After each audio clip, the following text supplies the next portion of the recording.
Pagi hari ini kita akan berbincang-bincang tentang kedatangan jemaah haji Kabupaten Tanah Laut tahun 2023. Iya. Baik, di awal untuk pencerahan dulu mungkin Pak Kepala Kementerian Agama dapat menggambarkan dulu Pak jemaah haji kita yang kemarin diberangkatkan secara resmi ya Pak oleh Pak Bupati, dan bagaimana dengan kedatangannya juga disambut secara resmi juga. Oke, silahkan Pak. Terima kasih. Assalamualaikum warahmatullahi wabarakatuh. Waalaikumsalam warahmatullahi wabarakatuh. Sebelumnya kami menyapa para pendengar Radio FM Tuntung Pandang 102,3 FM Tuntung Pandang Tanah Laut. Kami yang pertama mengapresiasi Radio Tuntung Pandang dalam program talk show Tala Menyapa. Kami sangat mengapresiasi dan ini tentu sangat baik sekali. Kami juga berterima kasih mendapatkan kesempatan untuk juga mengisi kegiatan talk show kali ini. Alhamdulillah di kesempatan hari ini, pagi ini, terutama kami juga nanti akan menyampaikan bagaimana informasi-informasi yang perlu masyarakat ketahui terkait dengan layanan perhajian. Karena ini adalah merupakan program prioritas Kementerian Agama, dan bahkan oleh Pak Menteri Agama Yakut Khalil Qomas tahun ini memang diberi tagline khusus untuk layanan jamaah, yaitu ramah lansia. Nah, ini ramah lansia ini sesuatu yang kalimat yang sederhana, namun ini punya makna tersendiri dan punya komitmen yang berat bagi para petugas-petugas haji, terutama bagi layanan pendamping-pendamping di kloter, kemudian pendamping-pendamping petugas-petugas di Arab Saudi terutama. Jadi ini memang sangat dramatis sekali tahun ini untuk layanan-layanan perhajian ini. Jadi perlu kami gambarkan bahwa untuk Tanah Laut kita memang jamaahnya untuk kloter penuh yaitu kloter 11. Jumlah jamaahnya kemarin sebanyak 201 jamaah. Kemudian diisi oleh 301 jamaah. Diisi untuk mencukupi satu kloter penuh itu 328 dengan petugas, yaitu Kota Banjarmasin. Sebanyak 19 orang ya Pak, 19 orang. Di kloter 12 berarti kloter Pak ya. 12. Namun di kloter yang lain juga ada tambahan yang masuk kloter 17 dan 18. Kloter 17 ada 6 orang yang berangkat pada tanggal 3 Agustus. Karena kloter penuh itu berangkat pada tanggal 24 Juli kemarin. 12 Juni maksud kami. Kemudian kloter 18 juga ada 6 orang yang berangkatnya pada saat itu menyusul pada tanggal 16 Juni. Namun kloter 18 ini walaupun kloternya tinggi, namun berangkatnya lebih awal. Jadi kloter yang dimajukan kemarin. Jamaah kita Tanah Laut alhamdulillah kemarin juga bisa kita berangkatkan sebanyak 6 orang. Nah, jadi untuk secara keseluruhan untuk lansia untuk Tanah Laut kemarin terkait dengan tagline ini yang perlu perhatian khusus kita layani sebanyak 76 orang atau 23% dari total jamaah. Yang dan terkategori lansia. Namun ini yang juga menjadi perhatian khusus, ini bagi jamaah kita yang lansia itu juga termasuk ada 24 orang saat itu yang menggunakan kursi roda. Itu dikategorikan sebagai jamaah uzur. Ini memang seharusnya tidak terjadi begitu besar jumlah sebanyak ini, karena memang untuk mekanisme pelunasan haji tahun ini seyogyanya dilakukan itu sebelum pelunasan itu dilakukan verifikasi atau pemeriksaan kesehatan yang namanya istitoah haji. Nah, namun karena memang tahun ini memang kita sangat terpicu oleh waktu, sehingga pemerintah tidak bisa melaksanakan secara ideal. Karena tahun ini kayaknya tahun pertama setelah COVID kita full ya Pak ya. Betul, betul, Bu. Jadi kayaknya petugas kita agak gugup, agak gimana gitu jadi, di samping karena memang kita agak terlambat menunggu kota dari Arab Saudi, sehingga semua pelaksanaan baik itu administrasi, persiapan semuanya sangat dikejar waktu, sehingga kita tidak bisa ideal. Jadi pada tahun ini kita terbalik, sejujurnya untuk pelunasan haji ini dilakukan istitaah haji. Namun kenyataannya kita lunasi dahulu. Jadi jamaah yang long list yang sudah berhak melunasi jamaah itu dilunasi dulu untuk pelunasan BPH-nya, baru dilakukan istitaah haji.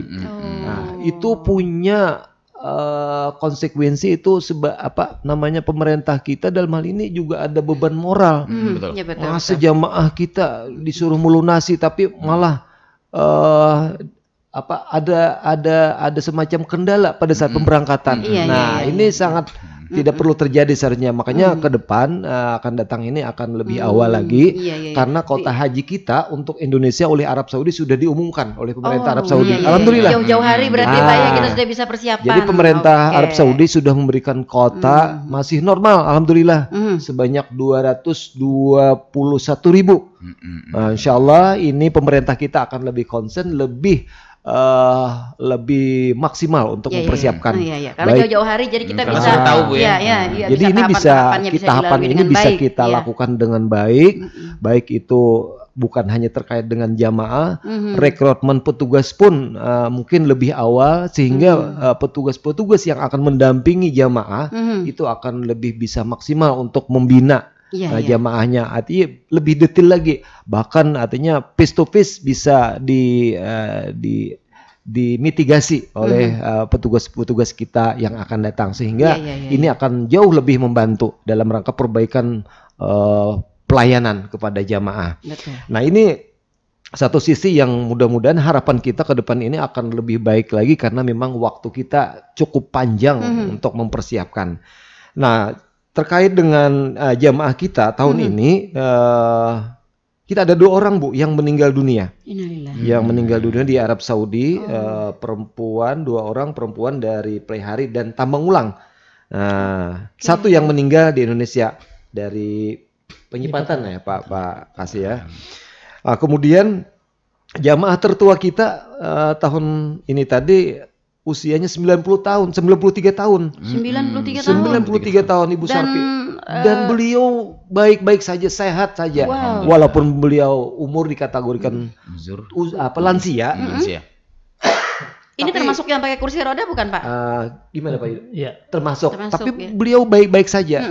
Hanya didampingi, didorong, Ibu ya sehat-sehat saja. Alhamdulillah. Dan jamaah termuda usianya 18 tahun. Saudara Muhammad Alvin dari anak-anak madrasah nih, Mantala. Kemudian perlu juga kami informasikan bahwa untuk waiting list Kalimantan Selatan ini sebanyak 103 ini tanah laut Pak ya? Kalsel oh ya Kalsel 131.180 orang dengan rasio 34 kalau masa tunggunya.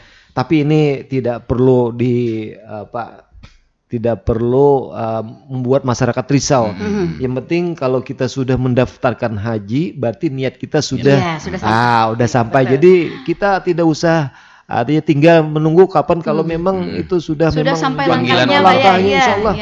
Ini penting kewajiban kita kalau sudah kemampuan kita secara finansial, secara sudah kita mendaftarkannya, sudah kita tunggu. Insyaallah itu adalah merupakan keberkahan tersendiri bagi kita kalau memang ditakdirkan kita akan sampai ke Saudi nanti, insya Allah akan berangkat. Jadi sebagai informasi bahwa kita lumayan besar, karena di Indonesia waiting list Kalimantan Selatan ini memang terbanyak nomor 2 setelah Sulawesi Selatan ya Pak. Sulawesi Selatan. Jadi memang Kalimantan Selatan ini memang sangat sejahtera masyarakat kita. Alhamdulillah itu tidak terkecuali, artinya pemerintahan kita baik itu provinsi, kabupaten, kota di Kalimantan Selatan ini bisa membangun, menguatkan perekonomian masyarakat, sehingga ini adalah bukti bahwa masyarakat kita secara ekonomi mampu, artinya berangkat haji ini kan salah satunya. Dan ini juga finansial. salah satu indikator keberhasilan juga dari Kementerian Agama, Pak. Ya, meskipun ibaratnya kan masyarakat kita secara finansial mampu, tapi mereka kalau tanpa diedukasi, bisa juga kan niatnya tidak kuat gitu ya, tidak kuat. Iya, luar biasa memang Kalimantan Selatan. Ya, gitu. Kalau kami di kalangan Kementerian Agama sesuai dengan kapasitas, tugas-tugas dan fungsi kami juga berusaha memanfaatkan, memberdayakan para penyuluh-penyuluh kita, ulama-ulama kita, para dai kita untuk memberikan edukasi kepada masyarakat, baik itu mengedukasi agar meningkatkan kualitas hidup beragama, artinya dalam hal ini umat Islam kita. Kemudian yang kedua juga secara pelaksanaan haji itu juga memang selalu kita kerjasama bersinergi dengan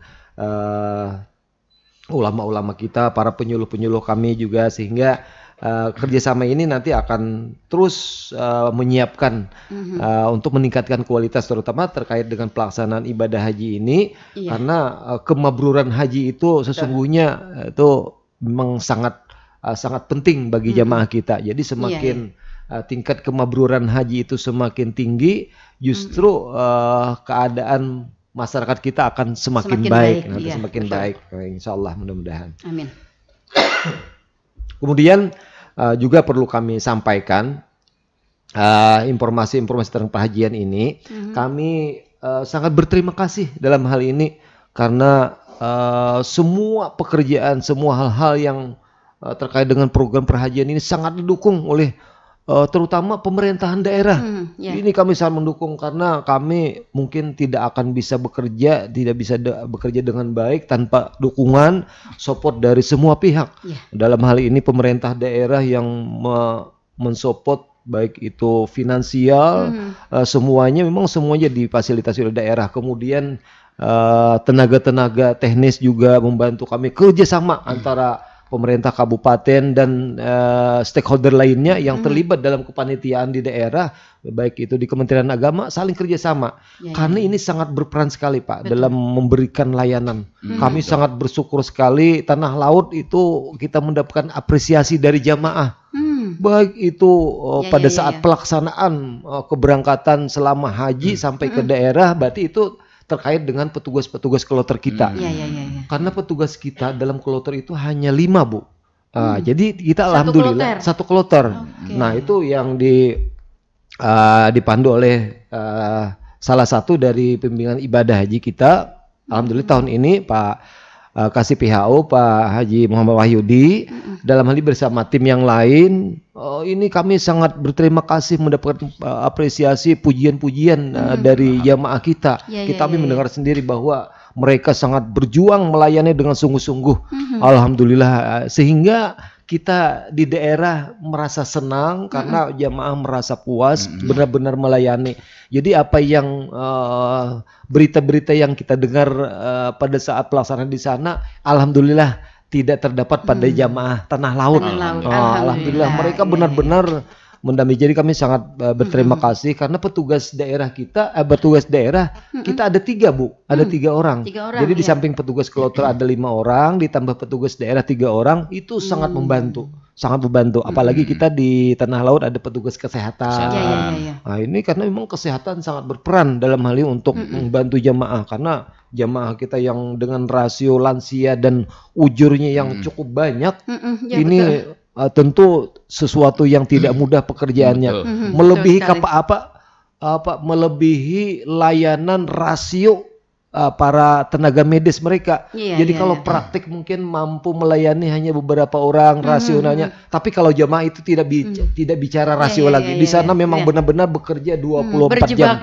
Luar biasa. Jadi kami mendapatkan apresiasi dari jamaah begitu luar biasa petugas-petugas kita. Kemudian petugas di daerah kami bekerja sama dengan petugas daerah, Kementerian Agama di sana membaur semuanya untuk memberikan layanan terbaik, baik pada saat pemberangkatan, kemudian pemulangan, mengatur strategi-strategi sehingga jamaah itu benar-benar bisa terlayani dengan baik sampai pulang ke daerah. Ini itu alhamdulillah. Jadi secara umum untuk layanan jamaah haji tanah laut cukup menggembirakan, dan itu kami pastikan bukan dari kami sendiri yang memberikan apresiasi, dari beberapa jamaah yang mengadukan kepada kami, Pak, kami perlu, artinya daerah memberikan penghargaan kepada petugas-petugas kita yang luar biasa. Nanti insya Allah kami sampaikan juga dengan Pak pemerintah daerah dalam ini Pak Bupati untuk memberikan penghargaan, ada apresiasi khusus, walaupun hanya apa namanya itu, tapi itu ini adalah sebagai pemicu semangat. Pemicu semangat. Mudah-mudahan ke depan petugas-petugas kita yang akan datang juga minimal dapat untuk mempertahankan kalau mendapatkan apresiasi itu untuk lebih baik lagi. Mungkin itu sebagai gambaran kami, semangat kami untuk layanan haji ini.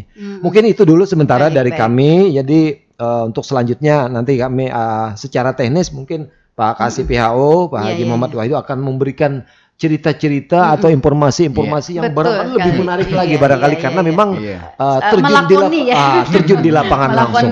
Bergelut, berkecimpung dengan mereka mulai berangkat ya Pak Wahyudi ya, mulai berangkat sampai ke sana ya, selama di sana kemudian pulang lagi gitu. Ini tentu ada suka duka dan ada mungkin hal-hal yang menggembirakan, tentu juga ada hal-hal yang mungkin agak melelahkan itu. Ini bagaimana nih Pak cerita indahnya Pak? Iya, terima kasih Ibu. Selamat pagi dan assalamualaikum warahmatullahi wabarakatuh pada seluruh pendengar Tuntung Pandang FM Tanah Laut. Jadi tidak ada mungkin ekspresi yang bisa kami sampaikan dalam kesempatan kecuali rasa syukur alhamdulillah. Namun di balik rasa syukur itu juga, walaupun itu sebuah takdir dan dalam 5-6 tahun terakhir jamaah haji kita kan belum pernah ada yang wafat di sana. Namun tahun ini sebagaimana disampaikan Bapak Kepala ada 2 orang. Namun kita yakin insyaallah beliau itu husnul khotimah. Amin ya rabbal alamin. Apalagi kemarin yang Ibu Maswiyah dari Plehari yang beliau berdomisili di seberang Poltek itu, beliau meninggal dalam keadaan di hari Jumat. Kemudian dikuburkan di hari Jumat, kemudian alhamdulillah sempat disolatkan di Masjidil Haram. Jadi lebih dari ratusan ribu itu yang menyembahyangkan. Jadi insya Allah janji Rasul kan di dalam hadis itu, siapa yang meninggal di hari Jumat atau malam Jumat maka akan dibebaskan dari siksa kubur. Jadi di samping kabar duka bagi keluarga, tapi ini juga sebuah kabar gembira karena beliau berpulang. Yang tidak semua orang bisa. Padahal sebagian besar yang lansia ada yang secara pribadi bicara dengan kami, kalau kau Pak meninggal di sana aja kami aja. Tapi ternyata malaikat Israelnya kelewatan. Itu istilahnya guyon mereka lah. Nah tapi itu satu hal yang duka buat kita, tapi itu juga menggembirakan insyaallah husnul khotimah. Kemudian yang kedua, ada sebuah keyakinan ulun sebagai petugas tahun ini bahwa insyaallah jamaah haji kita khususnya di kloter 11 yang kebetulan ulun bertugas di sana, insyaallah mereka mendapatkan haji yang mabrur. Amin. Kenapa ulun bisa katakan begitu? Karena kebersamaan mereka selama di sana itu luar biasa. Ada beberapa lansia yang mereka itu berangkat tidak punya pendamping sama sekali. Nah, tapi karena kedekatan secara emosional satu daerah, kedekatan emosional satu akidah, kemudian juga ta'awunnya itu tinggi, maka mereka melayani itu dengan sukarela. Ya walaupun secara manusiawi mungkin ada keluh kesah, ada curhat, kenapa ini ditolakakan, tapi kayak apapun mereka tetap melayani. Bayangkan misalnya ada beberapa kasus yang harus lansia itu dimandii, dibasuhi bahira. Sementara tidak ada pendamping. Tidak ada pendampingnya sama sekali. Karena memang tahun ini jemaah lansia tidak dibenarkan untuk pakai pendamping. Betul. Kemudian diganti popoknya, kemudian disuapi makannya. Ada beberapa lansia seperti itu. Dan kami secara pribadi juga menyampaikan apresiasi yang luar biasa kepada ketua rombongan, ketua regu yang bisa mengkondisikan anggotanya bisa melakukan itu. Juga kepada petugas-petugas kesehatan yang 24 jam mereka bekerja. Artinya ketika istirahat ada jamaah lagi yang mengetuk pintu kamar kan, karena tidak ada memang jam kerjanya ketika diperlukan. Jadi ulun yakin sepenuhnya bahwa yang mabrur itu bukanlah petugas haji, tapi ulun hama yakin mabrur itu adalah petugas kesehatan dan para jamaah, karena mereka bisa saling bersinergi. Artinya ketika misalnya ada yang mau dan mampu untuk mendorong kursi rodanya, mereka melakukan itu. Nah, karena kalau mengandalkan petugas, kata Pak Kepala tadi, rasionya sangat-sangat tidak ideal. 5 petugas kloter, kemudian 3 petugas daerah, sedangkan jamaahnya ada lebih dari 320-an.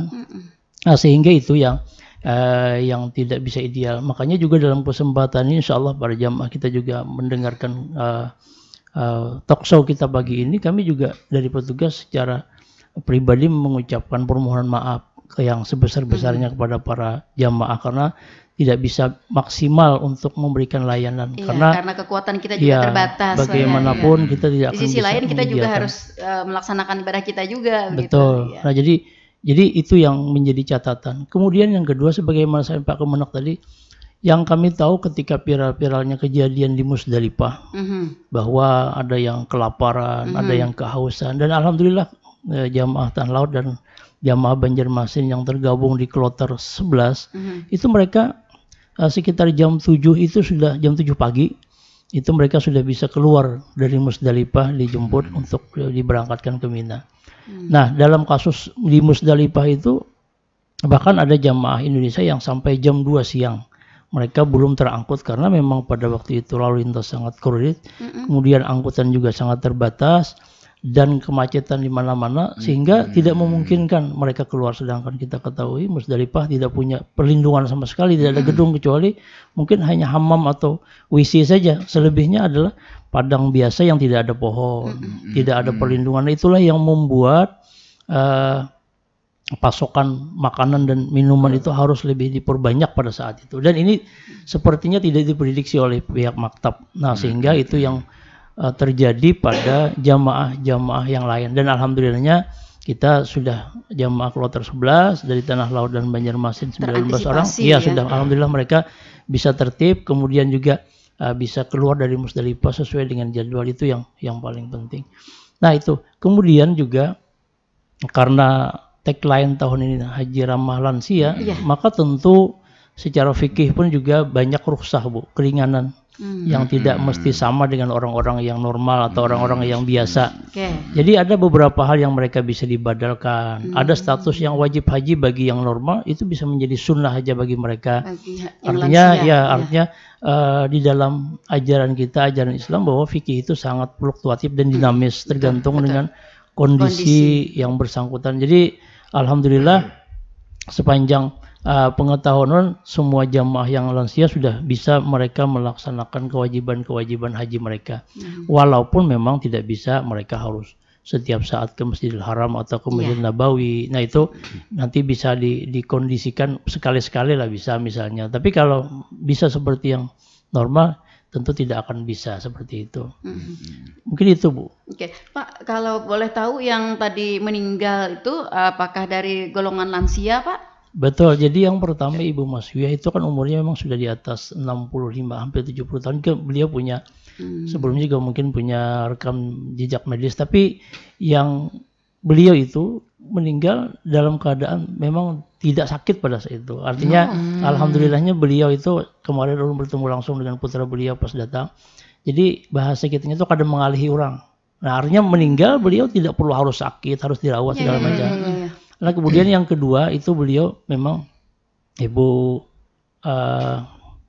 yang dari Imban itu, beliau itu memang lama di rumah sakit, koma setelah di Mina. Setelah di Mina. Koma dalam keadaan koma beliau. Jadi akhirnya juga meninggal di sana. Jadi dua-duanya beliau dimakamkan di pemakaman Saraya sekarang kan setiap jamaah yang meninggal di Mekah. Tapi kedua-duanya sudah memang selesai haji. Selesai haji alhamdulillah. Jadi mereka sudah menyelesaikan hajinya. Sudah rukun semua bayar. Iya, semuanya sudah selesai. Jadi itu yang membuat kita bersyukur sekali. Artinya setelah semua diselesaikan, semua bahasa kitanya halas sudah, kemudian beliau berpulang. dan itu tentu sebuah keberkahan. Betul. Karena orang yang datang haji itu kan seperti bayi yang baru dilahirkan. Iya, seperti kain putih. Nah, artinya beliau itu belum ternoda sudah kembali ke pangkuan yang kuasa. Jadi insya Allah husnul khatimah. Dan ulun yakin tinggal mempertahankan saja lagi bagi jamaah kita yang datang supaya tetap mabrur. Karena dengan apa yang mereka lakukan selama di tanah suci, alhamdulillah apa yang digariskan tidak melakukan rapas, pusuk, jidal, berbantah-bantahan. Nah, itu kan bisa mereka jaga. Kemudian ta'awun, saling tolong-menolong. Sama jamaah juga luar biasa. Artinya mereka tidak berpangku tangan. Itu lain gawianku, itu lain keluargaku, itu lain laksanaku. Tidak ada seperti itu. Jadi ketika mereka melihat yang mana yang ringan tangan, mereka dengan bersedia membantu. Asal mengenal bahwa itu jamaah tanah laut gitu ya. Insya Allah seperti itu. Jadi kami sangat-sangat terbantu sekali. Karena kalau di-handle oleh petugasnya mungkin tentu tidak akan mampu. Iya, betul. Iya. Nah, lalu di sana Pak, karena mungkin di sana kan banyak sekali nih orang, kemudian juga namanya juga jamaah kita bisa hendak kemana-mana, apalagi kalau ibu-ibu biasanya Pak, hendak tahu hendak kemana-kemana begitu. Nah, untuk supaya kita ini di sana tidak terpisah-pisah, tidak tercerai-berai, ini apa upaya-upaya dari petugas Pak? Iya, jadi menyatukan terus-menerus orang 300 lebih kan memang sangat susah. Betul, jadi alhamdulillahnya para jamaah kita yang kebetulan berangkat tahun ini itu kan sebagian besar mereka sudah melaksanakan manasik, baik yang mandiri maupun yang dari Kementerian Agama. Di manasik tersebut goal yang ingin kita capai adalah bagaimana supaya jamaah itu tidak tergantung dengan petugas, tapi mereka bisa mandiri. Bisa mandiri. Artinya kalaupun tergantung dengan petugas hanya pada saat-saat di awal-awal kedatangan. Nah, sehingga kalau mereka mandiri sudah mengenal situasi, artinya kita biasanya di manasik kita sampaikan perlu orientasi medan, kita hotel mana, naik bis nomor berapa, kemudian tujuan apa ciri yang harus kita lihat, begitu biasanya seperti itu sih ya. Yang kita lihat warnanya apa, kemudian tempat-tempat tertentu yang harus kita datangi naik apa misalnya. Jadi ketika mereka sudah mengenal itu, maka hampir mereka itu bisa mandiri, Bu. Jadi tidak selalu mencari petugas mau ke harap. Jadi ketika mereka pertama kali datang, kemudian sudah tahu bahwa naik bis nomor sekian, kemudian tujuannya adalah terminal sekian, dan setelah itu mereka secara mandiri. Nanti kadang-kadang ada yang jam 2 berangkat sama-sama mereka, karena alhamdulillah layanan bis salawat itu kan 24 jam dan gratis selama kita di Mekah untuk melaksanakan ibadah. Jadi alhamdulillahnya itu. Kemudian juga jamaah kita itu tidak pelit untuk berbagi informasi ketika mereka pergi kemana. Jadi ada yang sudah misalnya pernah umroh, pergi ke satu tempat, kemudian mereka men-sherlock atau menyampaikan di mana posisi. Ini biasanya yang paling ramai itu adalah kuliner, Bu. Nah, karena lama tidak makan bakso, tidak lama makan sate misalnya. Nah, ada kawan-kawan yang rajinan yang memang berjiwa kuliner itu perjalanan. Jadi Sherlock di sini nyaman, walaupun kada senyaman di Banua kan, tapi paling tidak itu bisa untuk melepas rasa rindu kita. Nah, jadi itu juga membantu sekali. Jadi ada beberapa jamaah yang seperti itu. Jadi yang lain akhirnya kan pingin tahu, tinggal mencari aja. Apalagi sekarang di Mekah kan ada Uber, Bu. Jadi seperti kita Gojek. Karena kalau Gojek ulun coba install kada kawa. Kemudian Grab juga kada sana. Uber kan internasional. Jadi kalau apa-apa tinggal kita buka Uber, mau kemana tujuannya, misalnya mau jalan-jalan misalnya ke pasar Kakiyah misalnya, tinggal kita klik saja, nilai nominalnya tidak perlu menawar-nawar lagi dengan supir. Karena kalau kita biasanya taksi biasa kan harus bertawaran. Nah, berapa rial atau 50 rial jadi 30 rial kawalah. Kita kada tahu kan ikan naik atau kada bahasa kitanya. Tapi kalau misalnya di aplikasi sudah tertera, nah itu lebih aman. Nah, itu juga memudahkan sekali, ada Uber. Bahasanya juga bahasa Indonesia ya, Pak? Bahasa Inggris memang. Bahasa Inggris, bahasa Arab. Tapi itu mudah aja, Pak. Karena kalau tujuan tinggal kita klik tempat kita.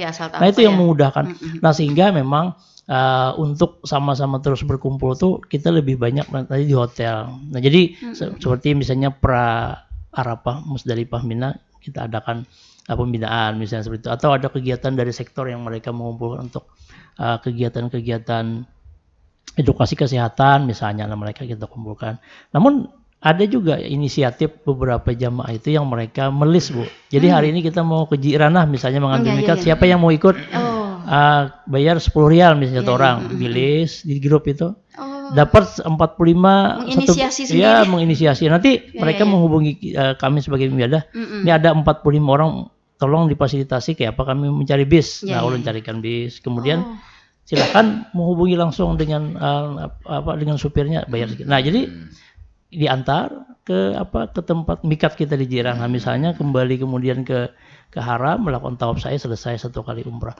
Nah, itu kan juga lebih mudah kan seperti itu. Jadi kalau misalnya jamaah itu harus naik taksi ke Tanim, ke Jiranah, ke Hudaybiyah misalnya untuk mengambil mikat, tentu lebih mahal. Tapi kalau mereka urunan, berkelompok. Nah, alhamdulillah, jadi rombongan-rombongan yang dibentuk di tanah air mereka sangat solid. Jadi satu rombongan nanti mereka sepakat misalnya mau kemana, nanti kita fasilitasi untuk mencarikan bisnya misalnya untuk umrah. Nah, seperti itulah dinamika perjalanan mereka. Nah, memang yang namanya suka dan duka kata Ibu itu kan itu sebuah keniscayaan dalam perjalanan hidup. Tapi semuanya itu menjadi suka karena insya Allah lelah kita akan menjadi lillah, insya Allah mudah-mudahan seperti itu. Jadi banyak memang tak cukup kata untuk mengungkapkan cerita ini, Bu. Iya. Saya juga sudah menghayal. Iya. Karena perbedaan sekarang, Bu ya, sekarang juga di 2 tahun setelah pasca pandemi ini juga banyak hal-hal yang layanan itu yang berbeda. Contoh yang paling jelas itu dulu ketika kita di Madinah mau ke Raudah itu kan antrian berjubel. Iya. Sekarang harus pakai aplikasi. Harus kayak berpegang-pegangan gitu satu kelompok. Kalau sekarang kan harus lewat tasrih. Iya, pakai tasrih. Jadi nanti diagendakan kloter 11, nanti laki-laki jam sekian kumpul di pintu sekian. Perempuan jam sekian kumpul di pintu sekian. Jadi kesempatannya memang sangat terbatas untuk Raudah karena ini. Tapi lebih tertib. Lebih tertib. Ya, kalau dulu kan kita tidak seperti itu, tapi bisa ada yang 2 kali, 3 kali gitu ya. Iya. Tapi kekhusyuan kita dalam beribadah mungkin terganggu karena berdesakan. Betul sekali. Bahkan ada yang dan buru-buru juga Pak waktu itu. Kalau salah-salah kita bisa ditabrak-tabrak orang lagi sholat sunat gitu, lagi berdoa, bisa ditabrak orang kalau kalau sekarang sudah di waktunya misalnya 15. Kalau di aplikasi Nusuk itu kan diberi waktu 30 menit kita. Nah, jadi bagi jamaah yang kebetulan mereka punya aplikasi Nusuk dan sempat mencatat nomor pisahnya, mereka bisa sampai 2 kali karena satu yang dari Majmu'ah namanya yang sudah didaftarkan secara kolektif, bersamaan ada yang secara pribadi. Nah, memang ada sih 1-2 orang yang bisa maksudnya masuk di rombongan ini karena mereka juga tidak menghitung by name tapi by jumlah aja, sekian masuk.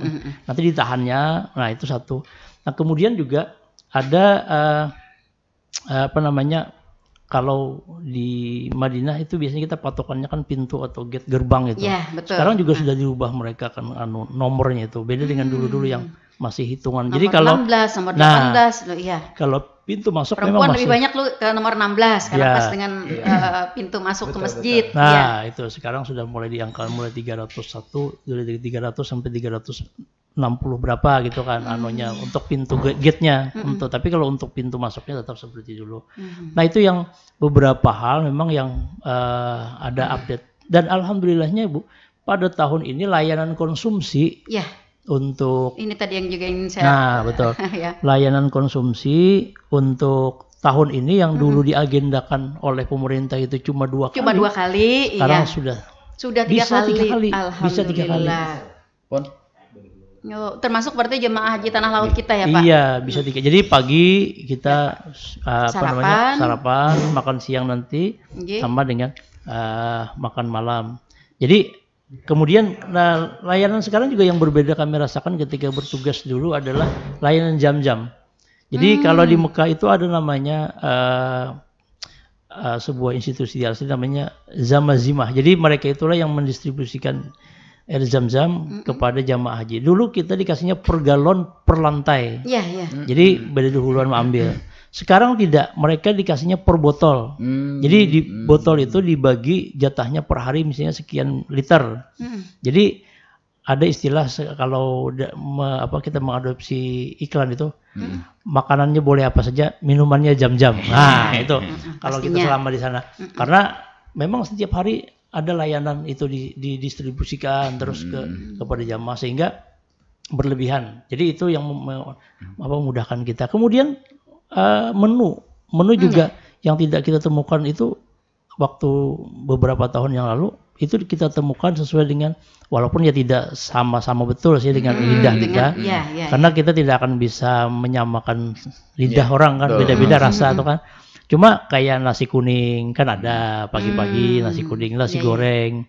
Ya walaupun istilahnya asam, ya mungkin kalau yang asam, karing masak asam. Kalau yang sifatnya bebanyu itu memang kurang. Karena itu berkenaan dengan distribusinya. Karena mereka kan lebih banyak osengan, karena itu kan risiko terbalik lah bahasa kita. Jadi lebih pada kayak osengan, misalnya jamur, kemudian kayak punya insya Allah secara pribadi sebenarnya kata orang Arab lebih muskilah karena ada masalah dalam hal makanan. Dan ulun tanyakan juga kepada jamaah secara secara non formal lah itu menanyakan. Alhamdulillah mereka bahkan sangat antusias, bahkan kurang pakai nasinya. Ada sebagian. Nah, jadi sebagian ada juga yang memang sekali-sekali mereka memuaskan rasa ingin makan di luar itu makan di tempat. Dan alhamdulillah Bu, di kloter 11 itu kita kebetulan di Sisa, kurang lebih 4 kilo dari Masjidil Haram. Jauh memang tapi disiapkan bis. Nah di sekitar hotel kita pagi-pagi sekali sebelum subuh sudah banyak kulineran, jualan bakso yang 5 rialan misalnya, bahkan gorengan. Jadi makanan-makanan yang di luar kita konsumsi dari pembagian dari resmi dari pemerintah, mereka juga bisa nikmati itu sebagai kudapan di sela-sela lah. Jadi tidak terlalu menjadi problem bagi mereka ya Pak ya. Tidak ada masalah. Iya, banyak kulineran di sana. Nah, lalu yang kemarin ada beritanya ada tersesat ya Pak? Oh iya, jadi memang sesuatu yang baru, sesuatu hal yang terbiasa lah seperti itu. Jadi di awal-awal kedatangan ketika kita di Mekah, nah itu kan karena tidak mengenal medan, ada yang kesasar.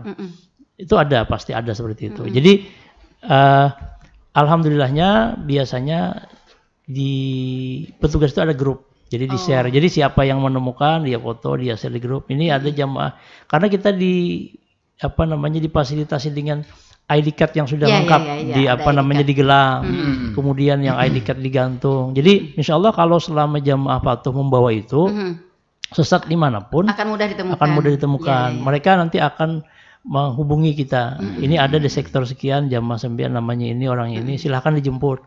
Nah itulah bagian dari tugas. Jadi kita cari di mana sektornya, dijemput. Dan itu dalam awal-awal kedatangan biasanya seperti itu. Tapi setelah mereka sudah terbiasa tahu tempat, sudah hafal. Sama juga ketika kita awal di Madinah, padahal Madinah kan lingkupnya lebih kecil. Tapi ya tetap dekat, gitu. Hotel dekat. Tapi karena pintunya mirip-mirip, payungnya itu juga. Dan juga kebanyakan memang yang kesasar itu adalah para lansia, yang mereka melihat kok mirip nih, jalan-jalan kayaknya gak ketemu.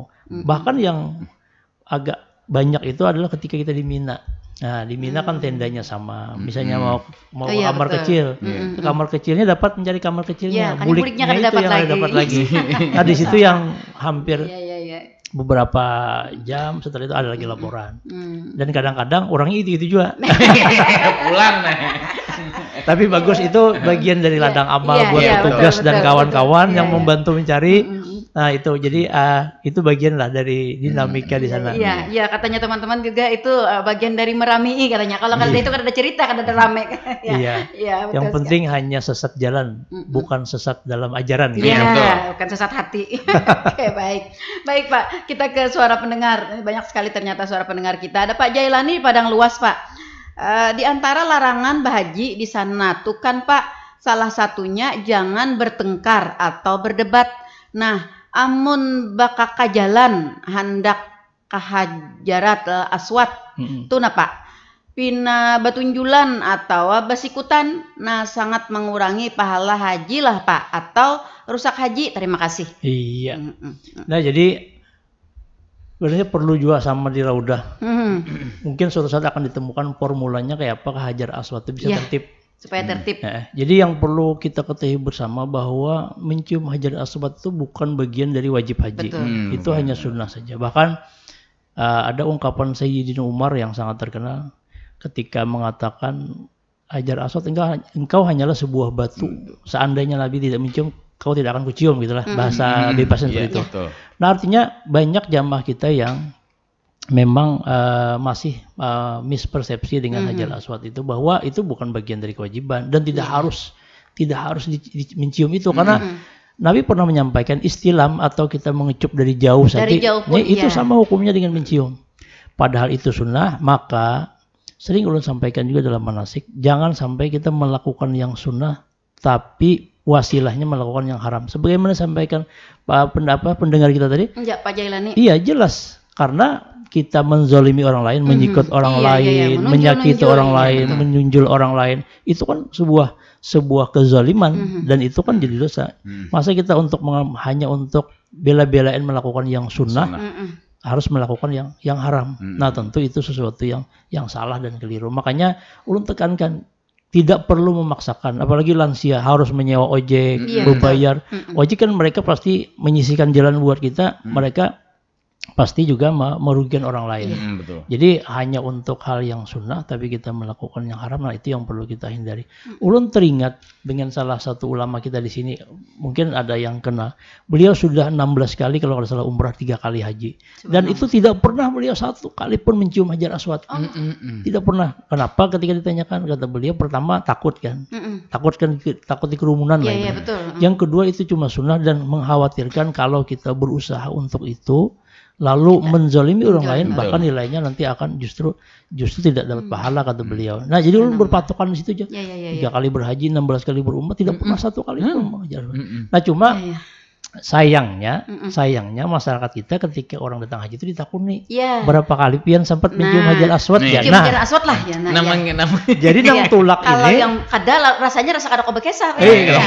Lalu nang tulak ini karena pasti ada pertanyaan, mau kada mau lo berusaha berupaya sekuat tenaga. Cuma alhamdulillah jamaah kita tuh memang ada beberapa yang alhamdulillah bisa. Ada juga yang sempat berusaha untuk itu karena berhasil ada juga. Cuma insya Allah ujar ulun, kalau misalnya kita memang niat dari tanah air sudah ada, kemudian minta mudahkan, minta lapangkan, insya Allah ada aja jalannya.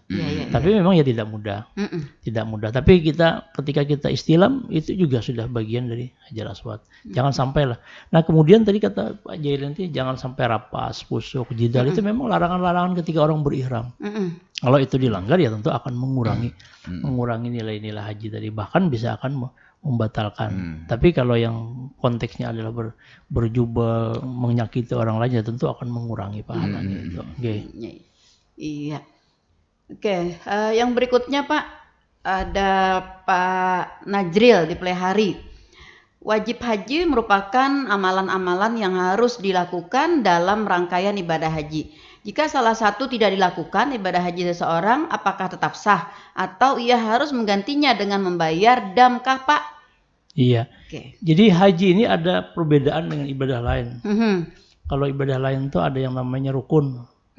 Tapi tidak ada yang namanya wajib. Jadi dalam sholat itu ada rukun sholat, tidak ada wajib sholat. Jadi ada rukun sholat, sunnah sholat. Tapi dalam haji ada yang namanya rukun haji, ada yang namanya wajib haji. Jadi rukun haji itu kalau tertinggal tidak sah hajinya. Artinya kan tidak sah, berarti ya tidak haji lah. Seperti ketinggalan orang melakukan wukuf di Arafah, melakukan tawaf ifadah, sa'i, kemudian atau tidak melakukan ihram dalam artian niat ihramnya tidak ada. Nah, itu tentu tidak sah hajinya. Tapi kalau wajib haji itu kalau tertinggal boleh. Tapi kalau Imam Syafi'i kan harus bayar dam. Nah, damnya itu kan ada bertingkat-tingkat. Ada yang damnya harus kita menyembelih kambing, ada yang damnya itu pilihan. Bisa puasa di sana 3 hari, kemudian 7 hari di sini. Ada yang hanya sekedar kita memberi makan atau fidyah, gantinya ada. Jadi yang jelas wajib haji itu sesuatu yang memang harus kita lakukan. Tapi kalau tertinggal tidak membuat haji kita tidak sah, tetap sah, tapi kewajiban kita adalah membayar dam. Seperti orang mabit di Mina, melontar jumrah, tawaf wada misalnya, ada yang ketinggalan.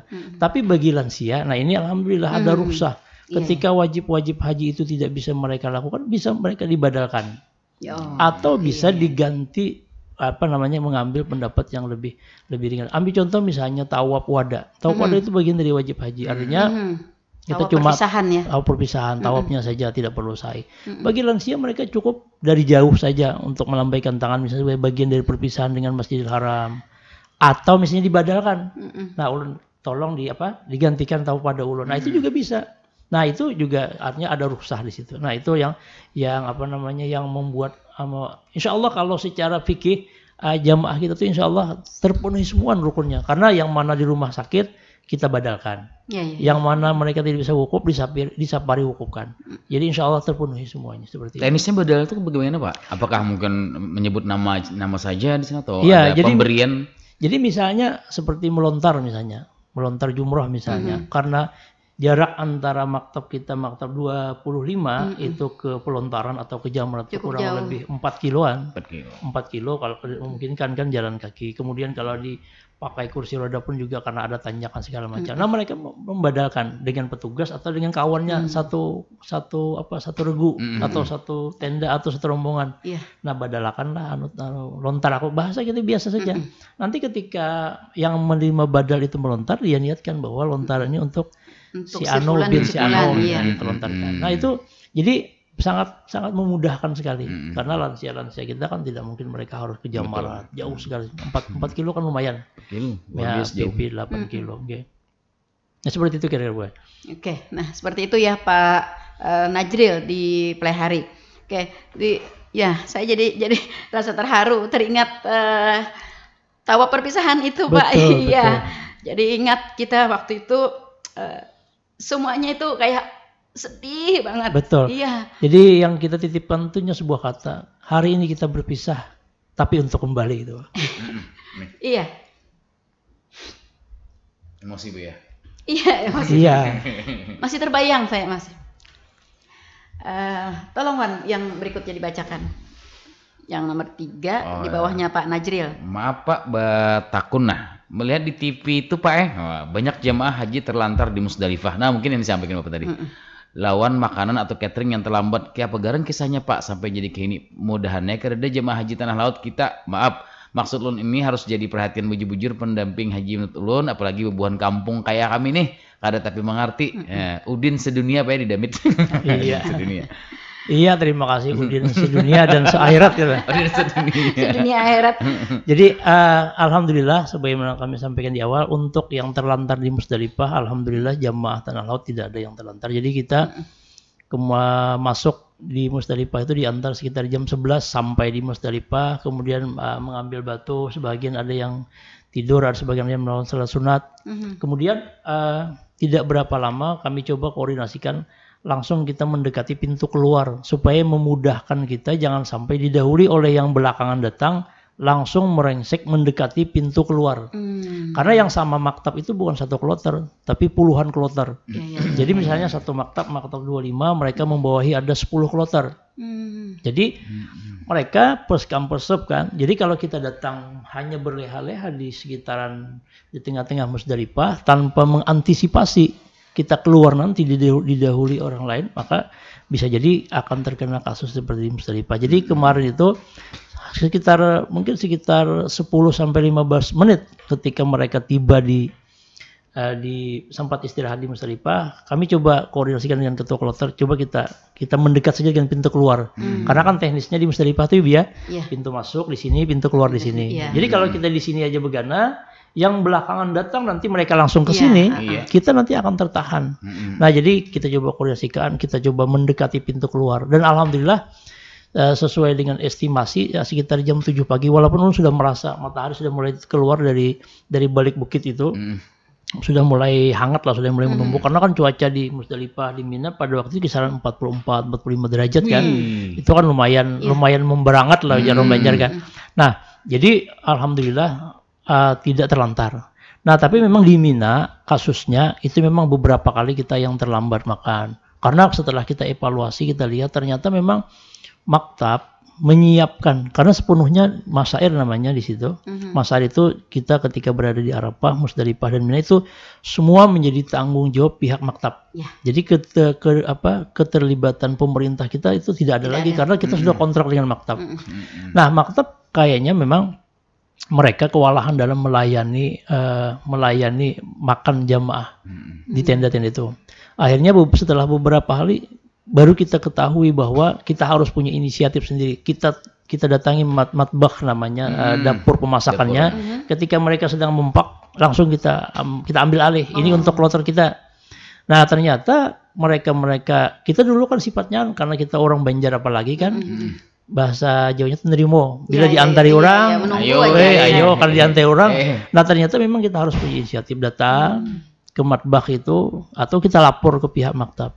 Nah, itu kemudian juga informasinya kan memang tahun ini banyak yang menggunakan visa ziarah yang mereka tergabung dengan maktab itu. Nah, sehingga tidak menutup kemungkinan bagian dari orang-orang yang mestinya bagian dari untuk haji reguler kan. Nah, terbagi. Nah, dengan itu. Nah, itu yang sempat terjadi. Memang kita akui di Mina ada beberapa kali yang sempat terlambat, bahkan sempat tidak dapat kan. Tapi dari awal tidak terlalu jadi masalah biasanya, Pak. Karena ada makanan lain masih banyak gitu, kayak buah kayak apa gitu, masih banyak di kalau sana. di Mina itu dekat Maktab 25 itu kan pas pasar. Jadi segala jenis makanan ada. Kemudian di awal-awal juga sudah kita sampaikan kepada jamaah, tolong jangan mengandalkan makanan pembagian. Siapkan roti misalnya atau mie instan. Jadi setiap saat bisa kita masak sehingga kita tidak perlu mengeluarkan kata-kata kotor, kata-kata yang tidak pas hanya untuk melampiaskan kekesalan kita, sedangkan kita posisi masih dalam menggunakan pakaian ihram dan belum bertahalul. Di Arafah juga seperti itu. Jadi kadang-kadang satu tenda dengan kloter lain dapat kita kada. Nah, itu kan pasti atau sebaliknya. Nah, jadi memang perlu inisiatif itu. Jadi dan ini kan sudah menjadi isu nasional juga di Arab Saudi dan beberapa hari yang lalu kan pemerintah Arab Saudi sudah secara resmi meminta maaf kepada pemerintah Indonesia atas layanan yang tidak sepantasnya mereka terima, kurang maksimal selama di Arafah, di Musdalifah dan di Mina tersebut. Nah, jadi mungkin bisa jadi tahun 2024 atau 1445 Hijriah yang akan datang ini akan ada evaluasi seperti itu dalam hal layanan masyair. Padahal di masyair itu biayanya oleh Arab Saudi itu diturunkan kata mereka, tapi sebenarnya nominalnya dinaikkan. Dan itu yang kita terima yang ala kulihal memang sangat terbatas, tapi alhamdulillahnya jamaah kita ya tidak ada masalah. Artinya mereka sudah mengantisipasi. Mereka bisa mengatasi dengan misalnya terlambat makan, tapi kan bisa berupaya yang lain. Betul. Gitu, ya. Dan satu Ibu yang ulun apresiasi dari para jamaah kita itu, walaupun jarak Mina itu dengan hotel kita tuh lebih dekat daripada jarak jarak hotel dengan pelontaran itu lebih dekat daripada jarak pelontaran dengan tenda Mina. Sepengetahuan tidak ada jamaah yang kembali ke hotel. Mereka lebih enjoy dengan sama-sama di Mina, berangkat sama-sama, pulang sama-sama. Pada awal-awal mengkhawatirkan itu, tapi itu juga menjadi hak dan tidak bisa kita melarang.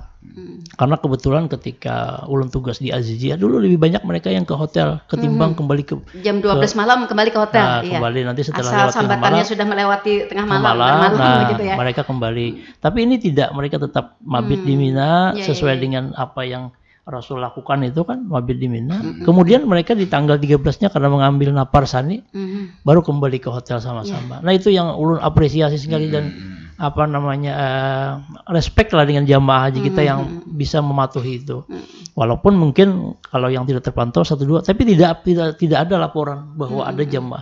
Padahal yang kembali ke hotel. Kembali ke hotel, padahal jaraknya mungkin cuma 2 kilo, Bu. Dengan hotel ya. Dengan hotel, dengan pelontaran. Tapi mereka dengan pelontaran kan 4 kilo lebih.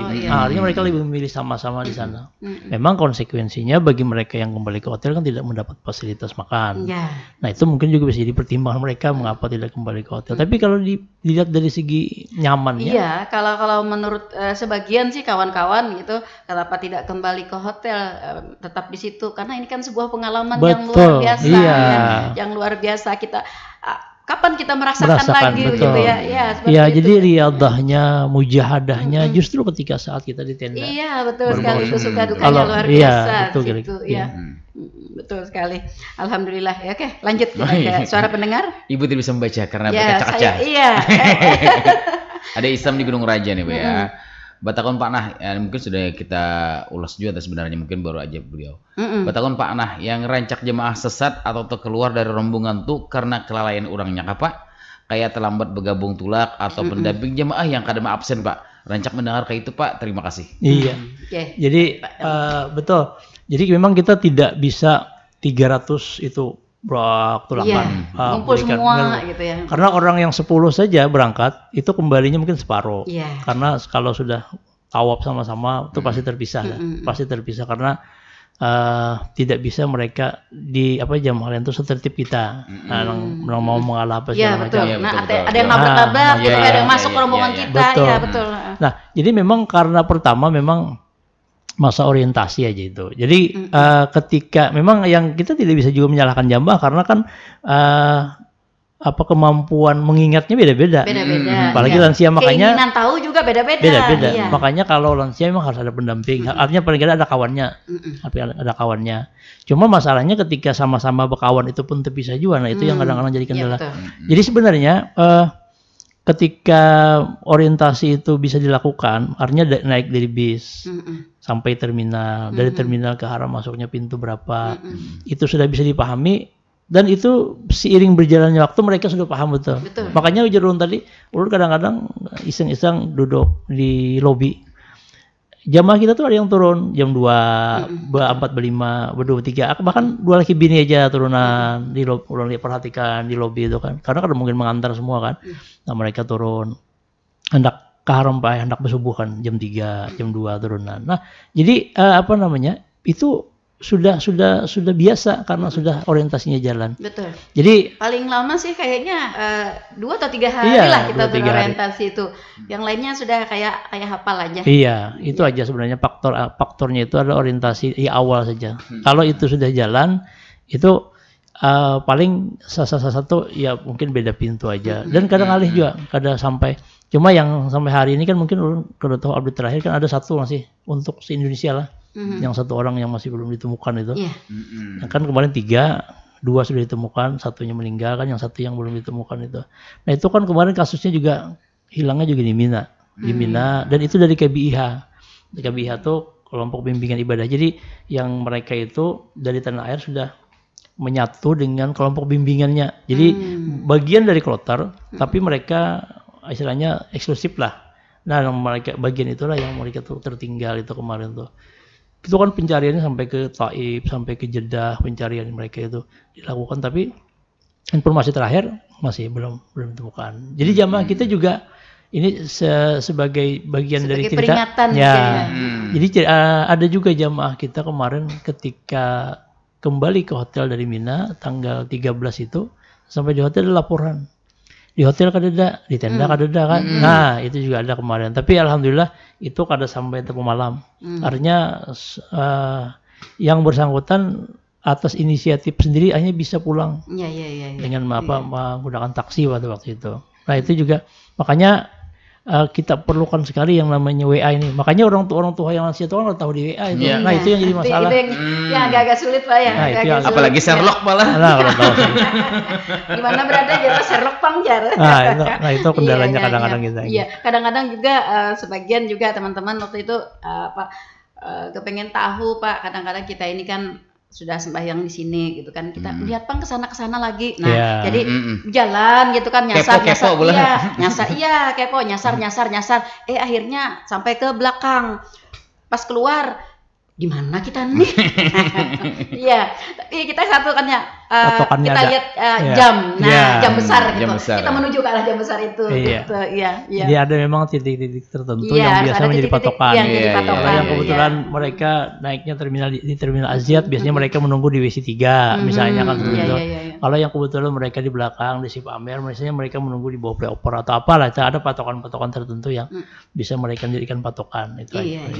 Artinya Pak Ihsan memang ada ya, tapi ibaratnya tidak terlalu jadi masalah, dan sesat-sesat mereka tidak sesat sampai membahayakan ya Pak ya. Dapat hajat toh? Iya, pulang dengan sendirinya.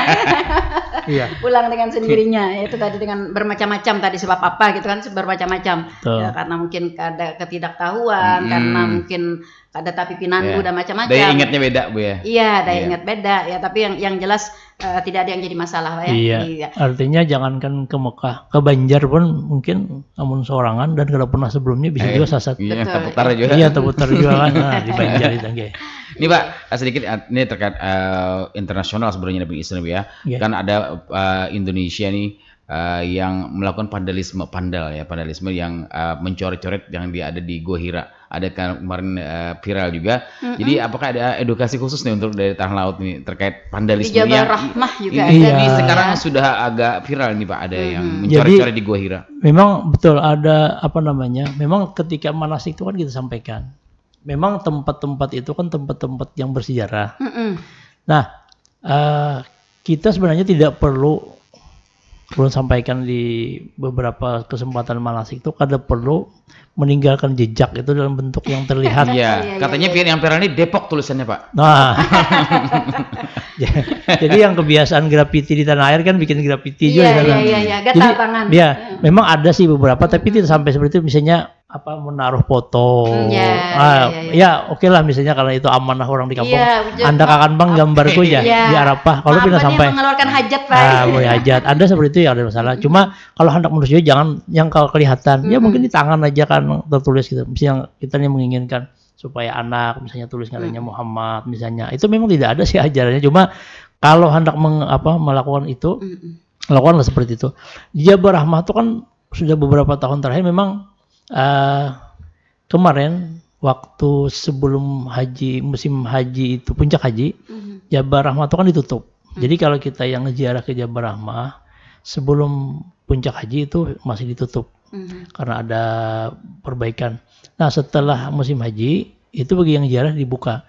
Nah di tiang Jabal Rahmah itu kan memang dari dulu sih sudah ditutup kan, serta ada berbagai bentuk larangan di situ. Cuma mereka kan mengalihkan tulisannya itu ke batu-batu. Batu yang samping kiri kanan itu, yang dan pas itu, lagi dari tangga naik. Itu. Iya, dan itu juga ulun temukan ketika alhamdulillah tahun ini sampai ke Gua Hira lah, sampai ke Jabal Nur, itu juga ada yang mereka menyempatkan membawa pulpen atau menulis di situ. Spidol Pak. Spidol itu mereka tuliskan di batu-batu.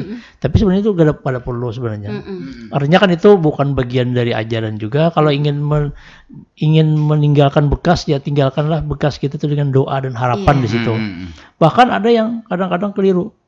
Mereka berdoa menghadapnya ke ritus itu, padahal berdoa kita disuruh menghadap kiblat kan. Nah itu yang kadang-kadang keliru, menghadap Jabal Rahmah tapi membelakangi kiblat. Nah itu kan suatu hal yang keliru juga. Jadi memang perlu edukasi bang itu lebih lagi. Artinya jangan sampai apalagi kalau menulis misalnya masih bisa dihapus, kalau sudah memahat, nah itu yang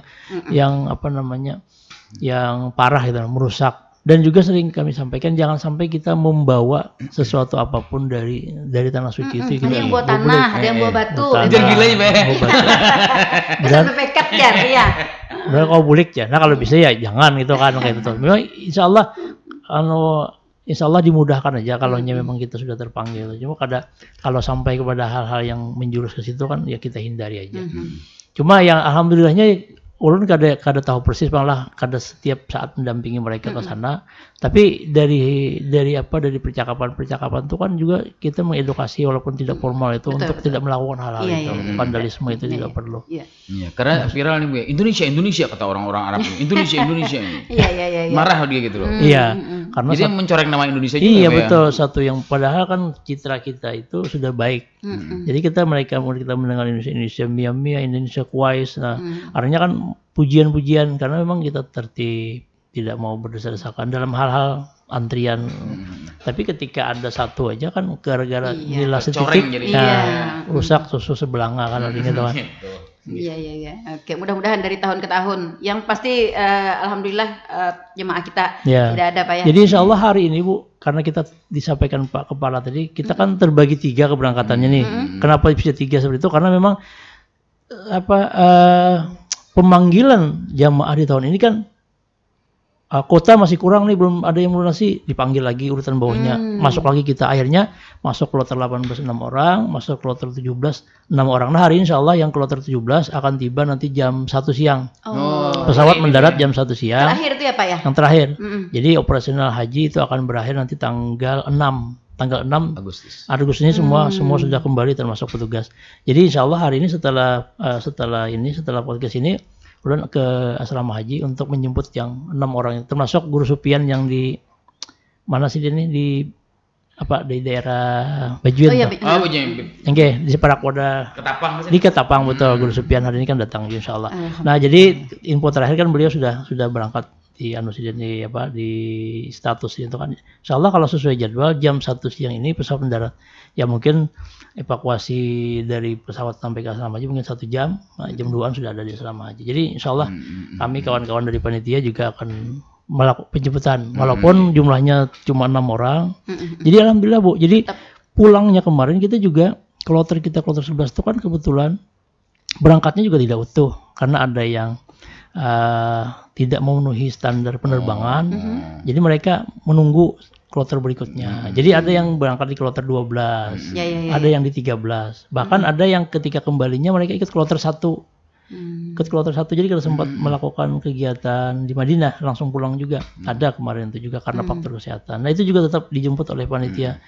Walaupun keluarganya langsung yang menjemput, tapi sebagai bagian dari tanggung jawab panitia, kita juga tetap paling tidak membawa menginventarisasi paspor mereka, koper besar mereka, dan mereka juga sudah hari ini juga mereka semua insya Allah dijemput oleh keluarga langsung di asrama haji. Karena jumlahnya sedikit jadi memungkinkan. Kalau kita kemarin kan orang 300 tidak memungkinkan dijemput di sana semua. Ya, sebenarnya kewajiban dari petugas kita ini untuk mereka yang datang itu sampai di mana Pak? Sampai di asrama atau sampai di tanah laut kota atau bagaimana? Jadi kalau mengacu pada tugas kloter, ketika sudah sampai di debarkasi namanya, kalau sudah pulang, itu kan kalau petugas kloter sudah selesai. Nah itu dilanjutkan oleh petugas daerah.